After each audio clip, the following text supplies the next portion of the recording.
From Beat to Beatnik, April 10th, 2021. What is a beat? In music, it's the basic unit of time. But what is time? I know until you ask. What is a beat? Is it a movement or a generation? Is it Kerouac, Hunky, Carr, Ginsberg, Burroughs, Corso, Whalen, Snyder, Leroy Jones, Ferlinghetti?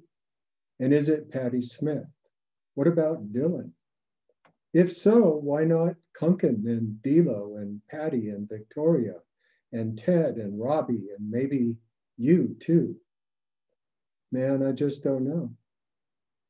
You can be beat, as in worn down, but you can also declare, I beat him, and that's a whole other way of hearing it. Losers, winners, no losers, no winners, love and peace, peace, and it's okay. This is what I do know. I lived in Manhattan in the late 80s and early 90s on 114th Street, and I spent too much time in a place called the West End, reading poetry and talking philosophy, not having the slightest clue that in the late 40s and early 50s, 3 doors down from my apartment building, Jack and Bill and Hunky and their lovers and wives and friends had done exactly the same damn thing with similar blessings and curses, as Burroughs might have said.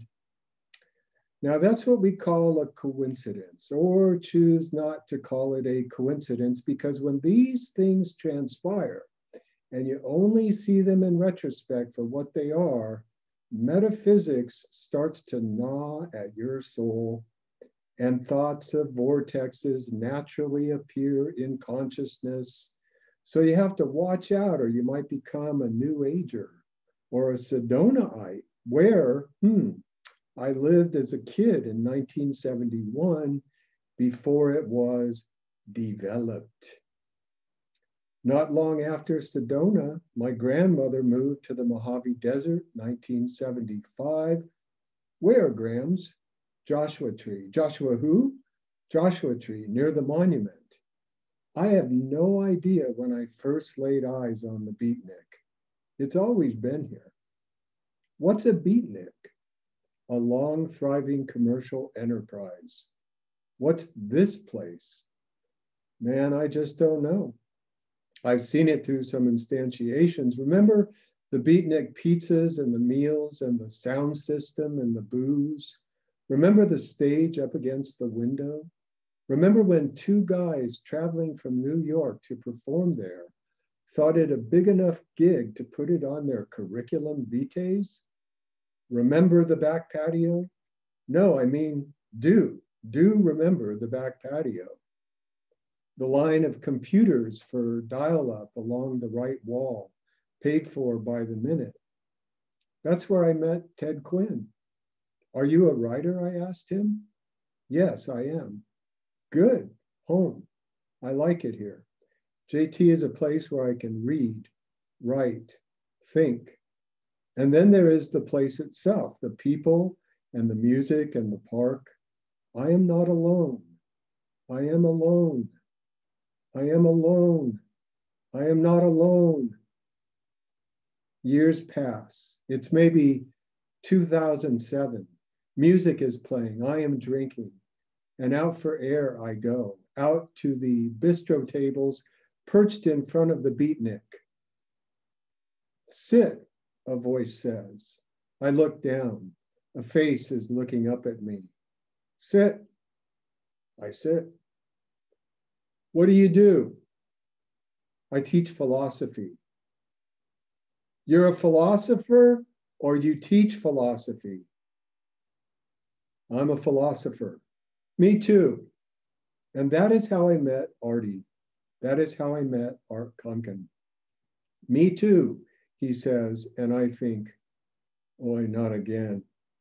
Then he lays out Marx's transformation of Hegelian Geist into material being. So then I think, okay, maybe.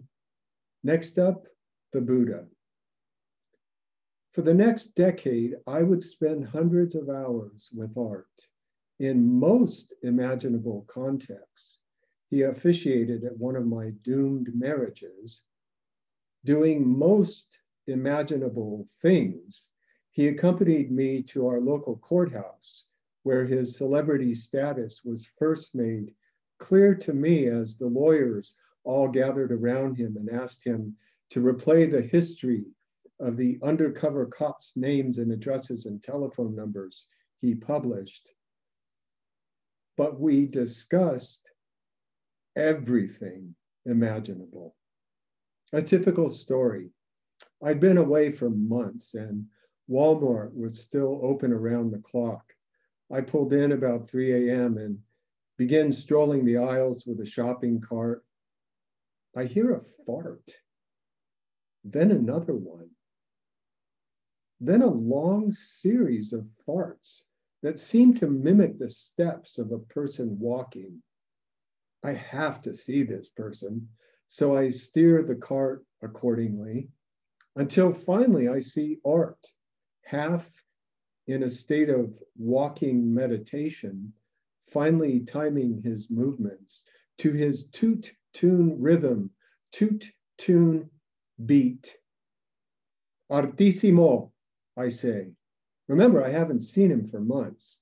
His first words are, "Have you read Beyond Words by Julia Lawless and Judith Allen?"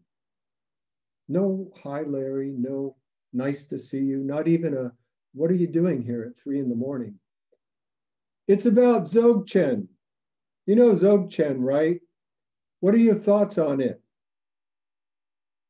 Before I go back down the hill, he gives me a copy of the book, makes me promise to have read it before we meet again.